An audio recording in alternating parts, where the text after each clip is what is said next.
Since in my early childhood, religion has shaped conversations. At home, in school, and in the news. Sometimes it brings comfort, other times fear and division. News of violence and extremism shows that this crisis spared no one. So what happens when people no longer feel safe, and what does that mean for democracy and coexistence? Today on the 77%, we look beyond the noise to unpack religion, conflict, and what it means for Nigeria and Africa. My name is SK, and welcome to the show.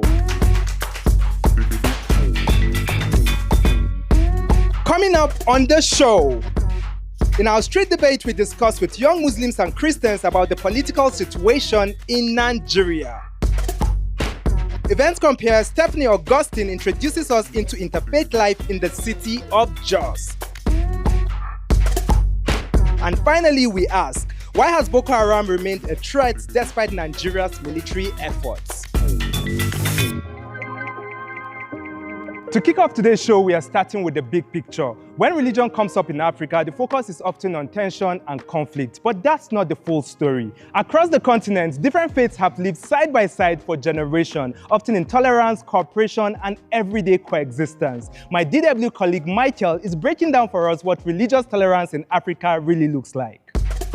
Trump was right, or was he? The African continent is deeply religious and at the same time, deeply tolerant. While recent reports highlight tensions between Muslims and Christians, especially in parts of Nigeria, those incidents don't reflect how most of the religious communities on the continent relate with each other. In fact, coexistence is far more common than conflict. A recent Afrobarometer survey found that in Sierra Leone, Muslims and Christians take part in each other's religious celebrations, including Ramadan. Faith there is something to be shared, not weaponized. And this cooperation goes well beyond festivals. Did you know the Catholic Church is Africa's largest non-governmental healthcare provider? Across the continent, it operates nearly 7,000 healthcare facilities, serving different communities regardless of belief. Education tells a similar story. In 2022 alone, more than 27 million children attended Catholic schools in Africa. What's striking is that these schools and healthcare facilities serve everyone, regardless of religious affiliation. The same is true of the many Islamic schools on the continent, which educate students from different religious backgrounds. So, are there religious tensions in Africa? Of course. But are Christians being systematically targeted? The facts simply don't support that claim. One line from the video stands out. Religious tolerance in Africa isn't the absence of tension, it's the daily efforts to live with difference. On the streets though, you often hear fear, suspicion, and strong claims. I encountered this in a street debate in my hometown, Jos, where we asked the question, is there a Christian genocide in Nigeria? The answers were raw, divided, and revealing.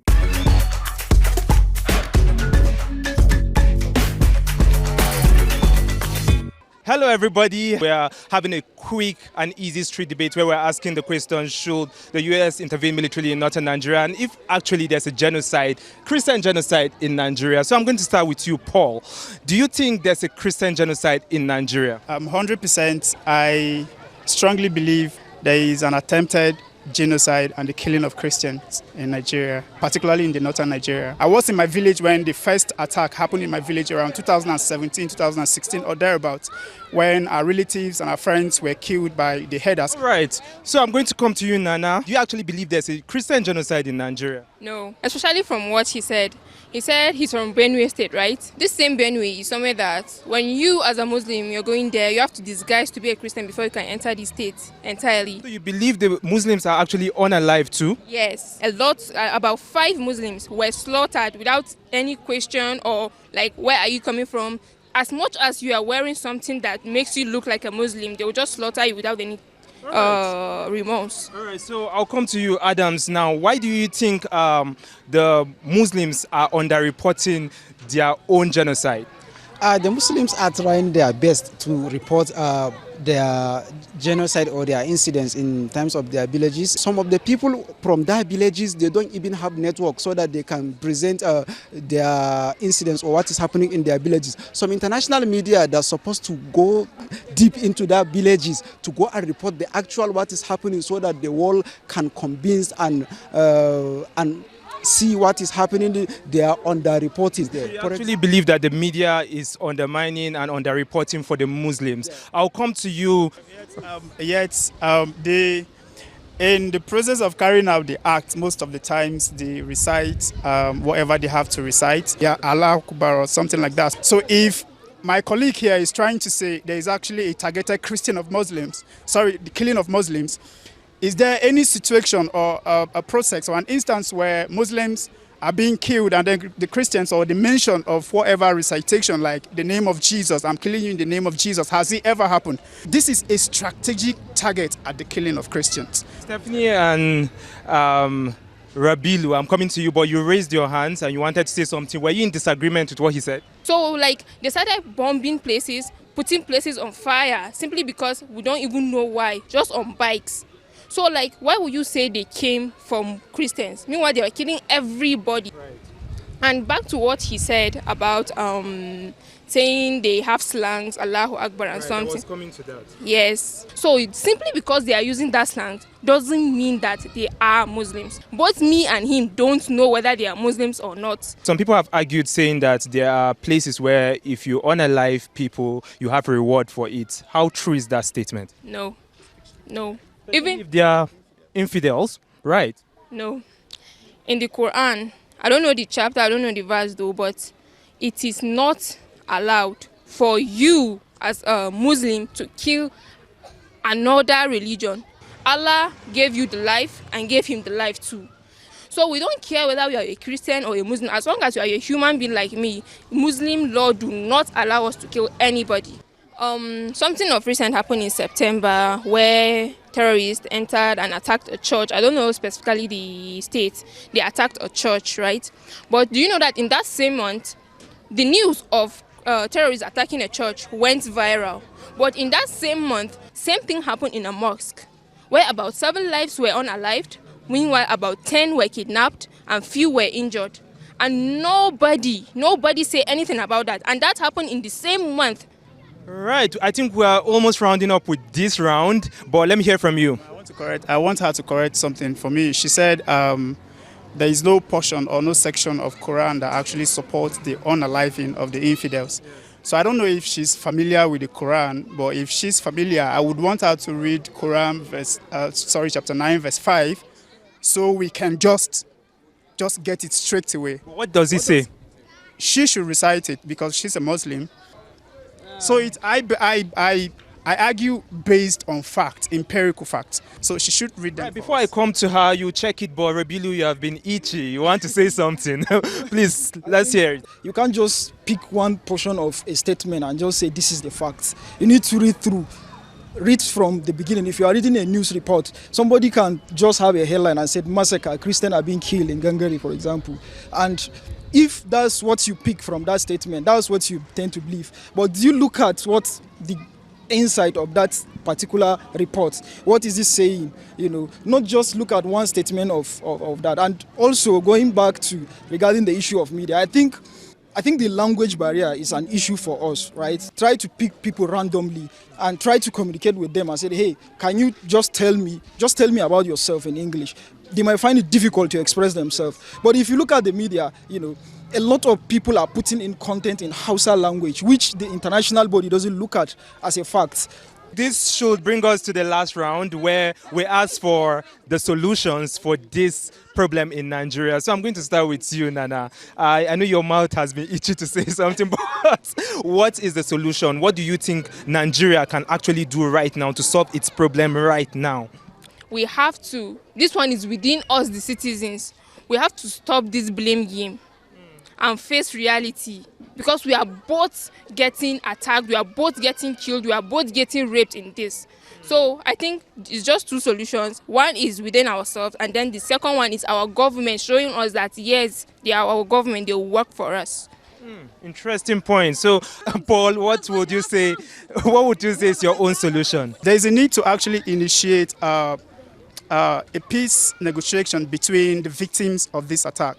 There are people who have been wounded. And again, enlightenment, just like she rightly said, there's a need for us to just enlighten ourselves, know how to hold the government of the day accountable because it's our right. Well said. I'm going to come to you, Adams, now. What would you say is actually the solution for Nigeria right now? The solution for Nigeria right now about insecurity for me, number one, let's prioritize the welfare of the armed forces in Nigeria. How much are they giving them salary? Look at the way how they are struggling for their lives and their families. Yeah. Well said. And I'm going to ask you, what do you think is the solution right now? What mentioned actually in terms of taking care of the victims of this problem. So I think for me is holding the government accountable as well as others mentioned. Like I hear you, but now you said something, holding the government accountable, and I'm curious, how can we hold them accountable?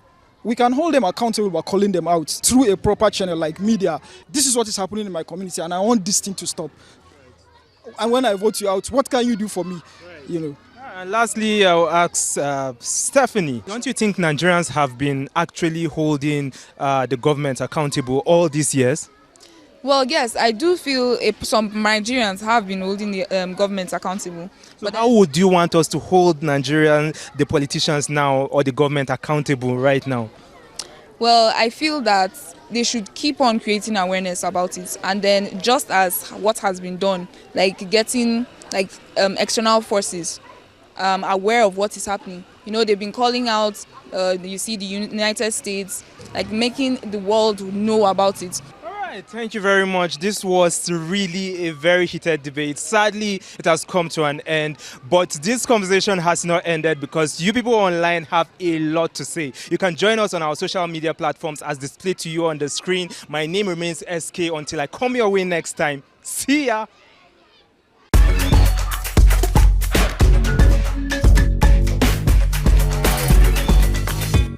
Trust me, that was an intense debate full of strong allegations and emotions running high. But away from the heat of the argument, some individuals are quietly building bridges across faith lines, creating spaces for understanding, dialogue, and cooperation. Event Compare and fellow Just Award Stephanie went to the street to show the other side of faith. Hey SK, how are you?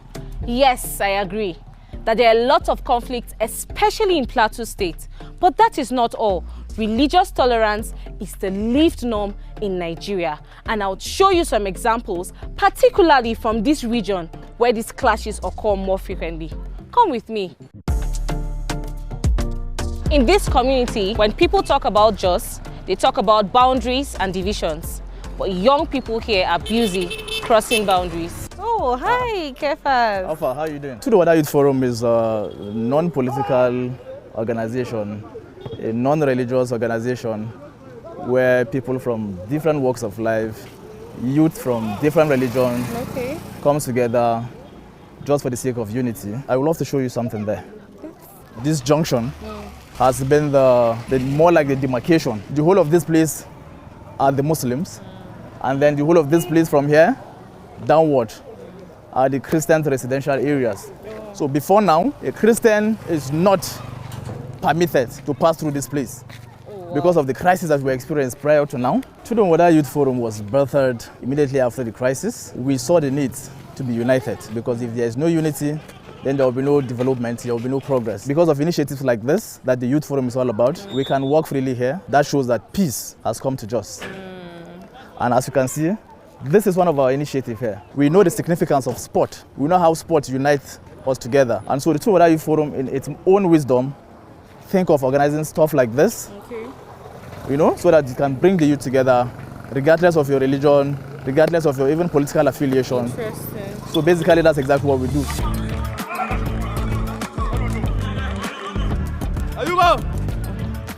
Hello, good morning. Good morning. Yes. How has, playing on the team changed your perspective about each other off the pitch? I don't allow that to interfere with my relationship with the people I do play with in the football field, irrespective of their religion.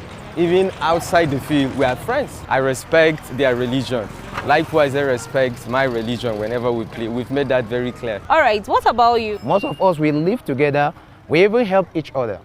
If somebody he have something that happened to him, we visit his house, we sit together. If it is marriage, we go for a condolence. All this, we are living in peace in Tudunwada here. To be practical, I want to show you the Muslim community where prior to now, as a Christian, I won't even dare to cross this line. I show you that this is demarcation before now. I want to practically show you that, hey, there's peace. And I can confidently walk to the Muslim community. Sali? Kasa ya peace ne? Ya ne? Na ce wani nan ko sunan baka kama daidai bane? Jibrin. Ya haufa. Na manta ya gajiya. Lafiya kalau. Ya kokari. Na kwana ma. This is one of my friends. He's a Muslim and then I'm a Christian. You see now we basically we're together. We're cool now. Shugaba. Assalamu alaikum. Ya gajiya. Dan baba ya. Na rin yankan ne wannan? Sannu ku. Assalamu alaikum. Ya gajiya sa. Sannu fa. Lafiya kai assalamu sannu fa. So these are our people. I'm Muslim, I'm a Christian, but then we are still living in peace. So SK, just as you can see, we're all living together. There's peace in this plateau of Jos, Tudunwada Plateau State. And for the sake of emphasis, I told you earlier that before now, prior to now, I can't even imagine doing this. The whole of this street, I cannot even pass prior to now. But now, you see what's happening. So we are living in peace, basically.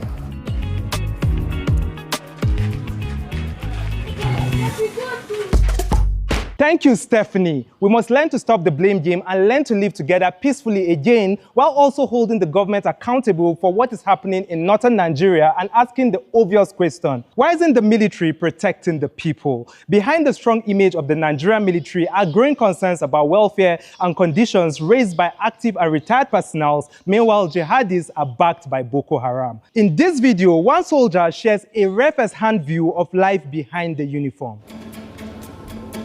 This footage was sent to DW News by a Nigerian soldier showing the living conditions of his unit on the front lines. He has been fighting in the country's northeast for 4 years, the epicenter of Nigeria's insecurity. We won't mention his real name and location. His real voice will also not be used to protect him from getting punished like others he says shared similar clips online in the past. We will call him Soldier X. This is the place where soldiers are living. We face challenges during rainy season because of the leaky roof. We put tarpaulin up here, but it doesn't help much. So when rain falls, water pours in.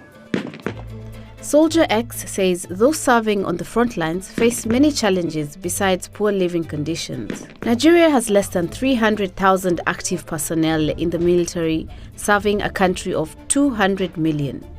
For years, Nigerian soldiers deployed to the northeast have posted videos like this online, complaining about food, inadequate weapons and meager support, making their work all the more difficult and dangerous.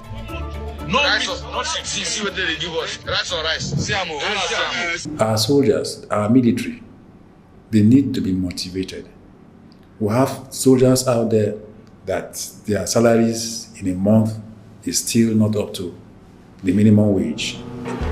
Nigeria has been fighting a 16-year insurgency with Boko Haram and its offshoot, Islamic State West Africa Province ISWAP. Founded in the early 2000s, the jihadist militant organization is based in northeastern Nigeria, but has also expanded its influence into neighboring Chad, Niger, and Cameroon. The group aims to establish an Islamic State and is known for its violent attacks targeting security forces, civilians, schools, and religious institutions. For a time, Boko Haram fell into obscurity while its breakaway faction ISWAP steadily rose. But early 2025 saw Boko Haram resurging in the Lake Chad region, this time with a new leader, Bakura Doro, who avoided media attention while Boko Haram re-strengthened largely unnoticed. Meanwhile, combat stress and fatigue within the Nigerian military also rose sharply, with over 1,000 soldiers resigning from the army between 2020 and 2024. Experts say this, combined with the failure of reintegration programs across the region and Niger's decision to withdraw from the multinational Joint Task Force, which is mandated to secure borders in the Lake Chad region, gives insurgent groups like Boko Haram impetus to intensify their attacks, while Nigeria's security forces are stretched increasingly thin. The outcome of an investigation called by the then Army Chief Lieutenant General Olufemi Oluyede into a social media video showing soldiers complaining about poor food has not been published. The Army considers public complaints by soldiers as a breach of military ethics and discipline.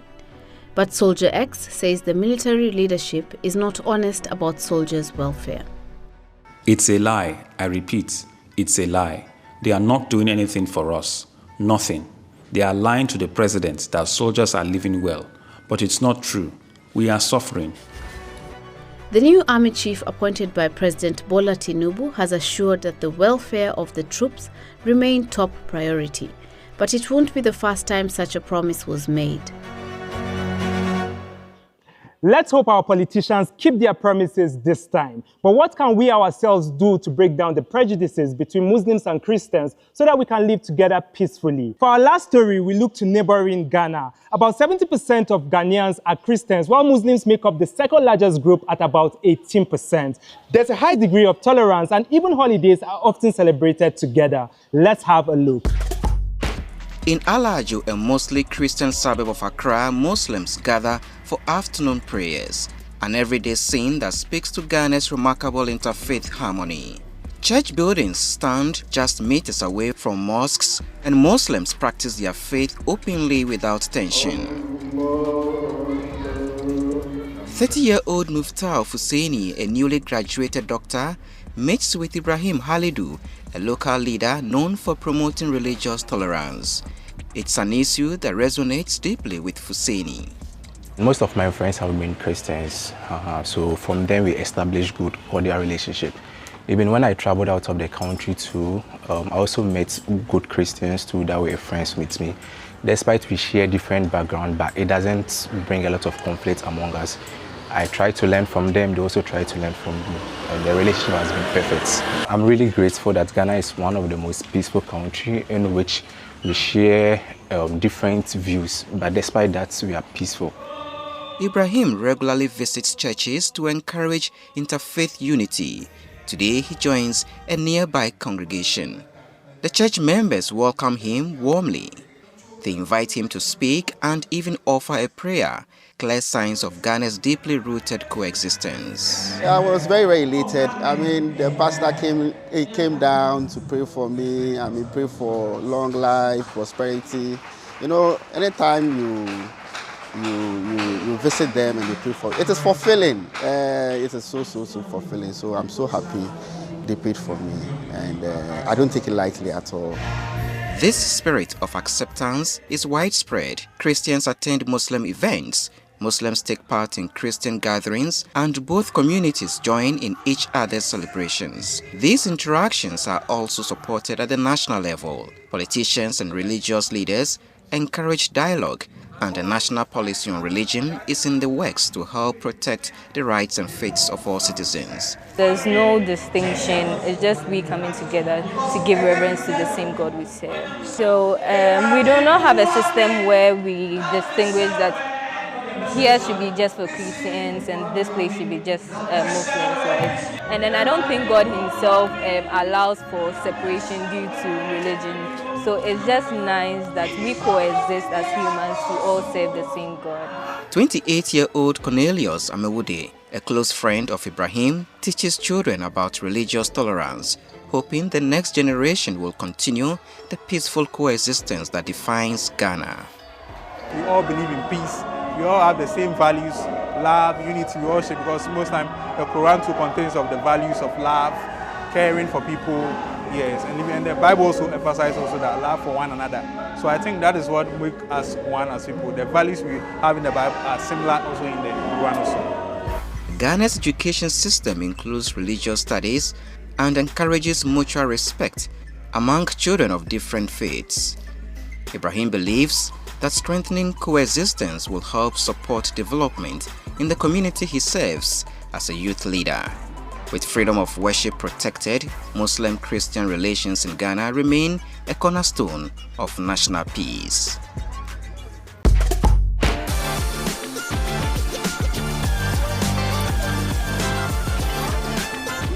Beyond the headlines, many Nigerians choose coexistence daily in neighborhoods, workplaces, and even in my hometown, Jos, which was once divided but slowly moving forward. Change begins with listening, accountability, and the choice to live peacefully. Now we want to hear from you. Share your experiences with us on Instagram, YouTube, and TikTok. What's up, fellow African millennials and Gen Zers? You belong to the 77% Africans who are younger than 35. Follow us to unlock your super power. And here's 3 reasons why. 1, we're not here to tell you what to think. We are here to help you make up your own mind. We are here to amplify your voice. 2, we cover all the topics that matter to you, from taboo topics to news, culture, and entertainment. Let's shape the future of Africa together. Become a part of our community, like and follow us. It's time for us to take the center stage, and we're here to make sure that your voice is heard. What are you waiting for? My name is SK, and this was the 77%, your Peace magazine bringing you the stories that matter. Join us next time. See ya!